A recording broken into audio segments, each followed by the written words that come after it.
မှတ်သားပွဲမြန်မာရိုးရာစကားပုံများရဲ့အတိတ်ပဲရှိပြီးမှတ်သားနာယူတဲ့နဲ့ရှေးဘိုးဘီဘီပင်တွေကတုံးဆွဲခဲ့ကြတဲ့ချစ်စရာမြန်မာရိုးရာစကားပုံ10ခုတင်ဆက်ပေးလိုက်ပါတယ်ခင်ဗျာနံပါတ်10အလှေးကျနွားမတောင်ရုံးရ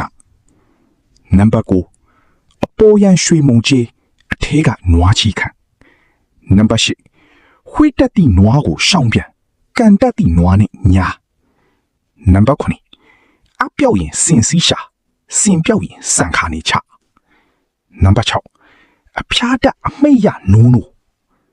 နံပါတ်5လွန်းလာလေးထူမိုးလေးကူနွားချီလေးချကန်လေးမ